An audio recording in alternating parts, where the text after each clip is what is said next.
Well, hi, it's Gail Kendig with Empower Network. Great to be back today with my 30-day challenge. And today I wanted to talk about taking risks.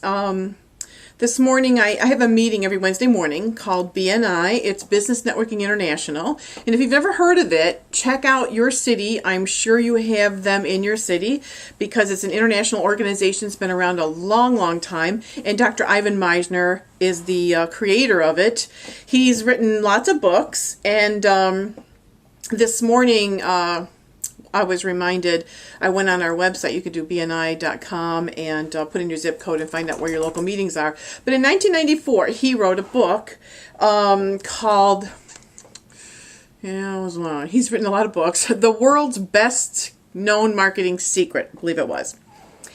And he was told, he had just written it, so he wanted to get it out, he wanted to do some book signings. He was told by one of his friends that the local bookstore didn't carry his book, and this was his local bookstore. So he, sat in his car, and he waited till he felt comfortable to go in, but he didn't feel comfortable. So he just kept waiting in his car until he felt better. What was he going to say? How was he going to, be perceived? What if they didn't like him? And, that could have stopped him. And what was funny is this morning I brought my camera to the meeting, and it's a networking group where we share referrals every week, and I've been involved for many years. Well, I guess I won't even tell you how long I've been involved, but in this particular group, it's about 12 years old, this particular group. And I had sent an email to everybody telling them that I would do a little commercial for them with my little flip camera, that they could be on YouTube and on the social media.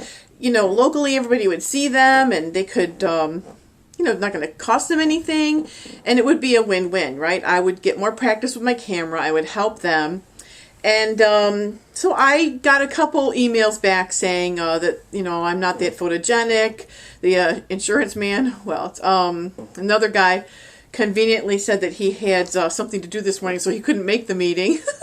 So the ones that emailed me declined, of course, and then the other people that never responded, when I saw them this morning, they were just so nervous. They were really nervous. They weren't prepared, they said, but they just stood up and spoke for, at least a 60-second or more commercial on what their business was and what kind of referral would be best for them. So they know their spiel, they know their business. They were just not comfortable because it was going out of their comfort zone.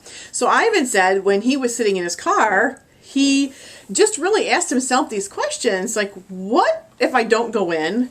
What if I do go in? What if they don't like me? What if they don't want my book? But if I don't go in, where will I be? Like, what's going to happen to me? I'm going to be in the same position that I am right now if I don't go in. So how's my life going to change? And if I do go in, what's the worst that can happen? Nobody's going to get hurt. I'm not going to end up in the hospital. The sky's not going to fall. So what is really the worst that can happen? I think it's very important to ask yourself these questions, because when I bought this camera, and I told you in the beginning that I had some problems with the camera, thinking that it was going to be overwhelming. I didn't know what to do. I didn't know how to work the camera. So I really shut down and really didn't work with the camera at all for a few months. So I know exactly what's happening, but you have to get out of that. You have to be like the turtle. If the turtle doesn't stick his neck out, it doesn't move anywhere. It cannot go forward. So you've got to take the risk. You've got to stick your neck out. You've got to feel uncomfortable. If you are feeling comfortable, you are not growing. Let's just say that. If you are in a comfort zone and you are not feeling the least bit angst in your stomach, like, I'm just so nervous. I can't learn this, or I can't, I'm scared, or what if, then you're not growing. If you're probably watching TV and you're being consumed with feeling good and comfortable. And that is a very, very dangerous place to be. You have really got to get out of your comfort zone. So Ivan did go in, and lo and behold, they were thrilled that he is a local writer, an author, and they couldn't wait to have him come in and do a book signing. They asked him if he would be willing to do that, which is what he wanted to do in the first place. And he did a book signing. They asked for books. So, of course, it's a great story because every time you go out of your comfort zone, most of the time, it's going to work in your favor because it was destined to happen. But it's a test, it's a test to say, there's so many gifts out there for us, but we really have to take them, take action. We have to get out of our comfort zones. So I hope you've got some nuggets today. If there's something on your mind that's like, oh, I shoulda, woulda, coulda, do not should on yourself. Do it. Take some small baby step to make you feel like at least I did it. And then the next day we'll take that next step. I hope you got some nuggets today. Gail Kendig with empowernetwork.com/P.I.N.K. Powerfully influencing using nuggets of knowledge. And I will see you tomorrow. Bye.